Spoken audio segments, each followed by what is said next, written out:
He was the project lead for the classic arcade game Sinistar, the PC titles PHM Pegasus and Indiana Jones and the Last Crusade, and co-designer of Indiana Jones and the Fate of Atlantis. Since 1996, Noah has run The Inspiracy, a consulting firm specializing in game design and production assistance for entertainment and serious game titles. His clients have included some major companies such as Sega, Disney, DreamWorks, LucasArts, Intel, BP, among many more.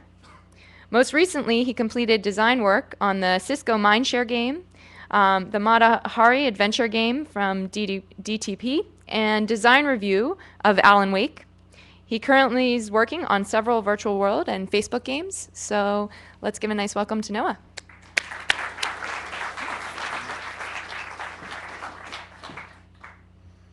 Thanks a lot. Everybody hear me fine? Yeah. Okay.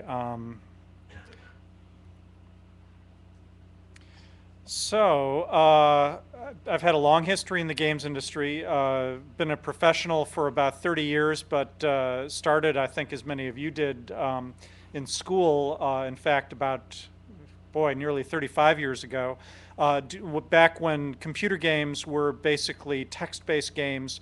And it was several years before I saw my first video terminal. Everything was just typed out on paper at ridiculously slow rates and stuff that if you saw it even in a science fiction movie now about what things were like then, it'd be hard to believe. But I love this industry. I've been making games a long time, and you've heard a little bit about my background here. I want to boast a little bit. I love the way the industry's grown. I do a lot of travel these days. I have been all around the world, and there are people all over the place now making games and getting excited. And in many ways, I think this is the best time to be doing this sort of thing that has ever happened, certainly in the 30 years I've been in the industry. And let me tell you a little bit why I think that. I do have some nostalgia for when we were starting out. For one thing, we didn't know what games could be. It was wide open. There were just open speculation about what was a possible topic for a game, how it could actually work, what would happen. Looking forward into the far future, like 2010, was just hard to imagine. And there were jokes about stuff that, in some cases, even what we were joking about has been exceeded by reality. So there was lots of freedom. We could try anything. Didn't have people like me saying, no, you can't do that. We tried that 20 years ago because nobody had done any of this stuff. But on the other hand, we also had lots of dead ends to walk down and didn't know what would be fun, had to try stuff, made a lot of stuff that was terrible, and it's the best way to learn. So being able to do lots of cool stuff and try different things, and some of it succeeds, some of it fails, but whatever you do, you learn a lot from it. It's the best way I know to get ahead in this industry. And one of the things that was holding us back is how primitive a lot of the hardware was. That one of the first game systems I did programming for was the Atari VCS. The RAM on that system was 128 bytes, basically just 1,024 bits of data, and you had to use each one of those bits individually if you really wanted to make a game. The standard cartridge size was 2K, so we had 2,048 bytes of everything. That was your program, your graphic images, your sound, which seems ridiculous now. I mean, you can't even open up a text file, at a size that small. But in those days, that was everything that we had. And it was really exciting. It was fun to actually try and figure out how to make something that was actually playable with those limitations. But you have so much more to pull off of now. In particular, the presence now of the internet means that you've got the whole world at your hands. Millions of images, experts. I was reading in the documentation for the Jam over the next day saying that, you just get online and ask people questions, and that kind of freedom was unthought of, when I was doing this sort of thing. So a lot of great advantages now. But we did manage to grow an industry, and when I started, I went to the very first game developers conference that was held in a hotel. The very first one was in a guy named Chris Crawford's living room. He had 26 people show up, and later that year was 1988. So this was 8 years into the industry for me. We went to a hotel and we had 180 people, and I'd never seen that many people in the entire games industry before. It was just so cool to think, wow, this is really getting big, 180 of us. And this year we had 18,000, so a 100-fold increase, since 1988 just for that one conference. And that's just one conference in many around the world now. But one of the things that happened as it got bigger, we flourished, but people got more and more cautious.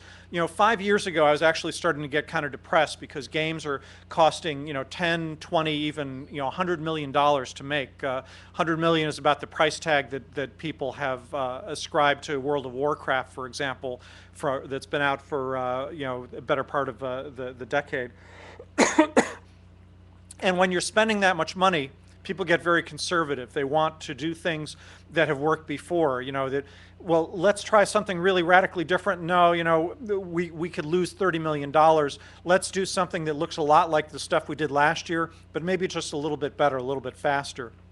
And very successful, lots of money being made, but it was actually kind of depressing.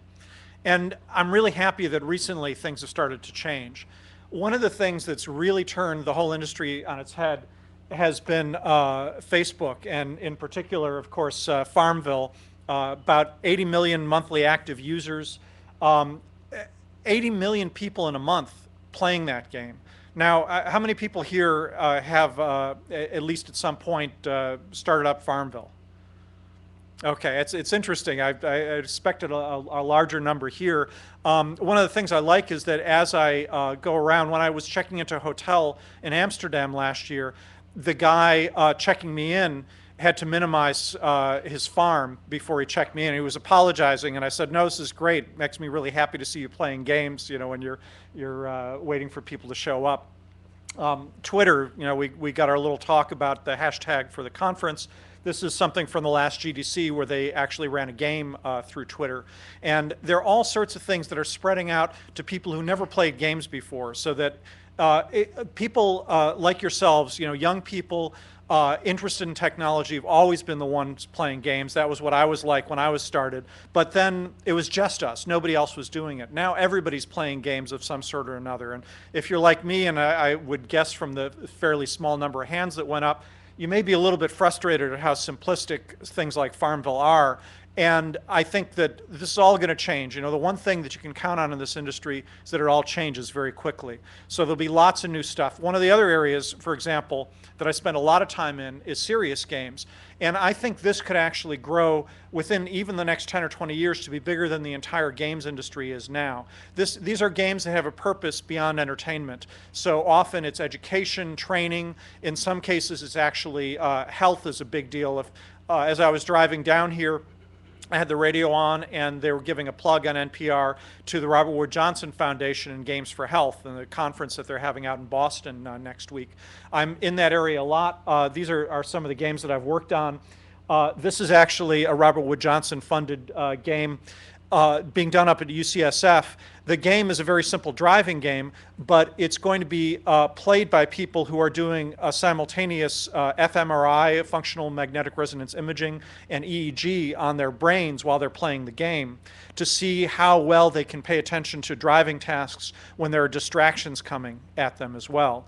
And the fact that we get this data and let them play a game so that they're really engaged and it's not just keeping a little crosshair in the center of the screen, which is sort of the state of the art of a lot of this testing, that's great for the researchers. We actually are going to get brain data of what's going on inside people's heads second by second as they're playing a video game. So both sides of the equation are really happy.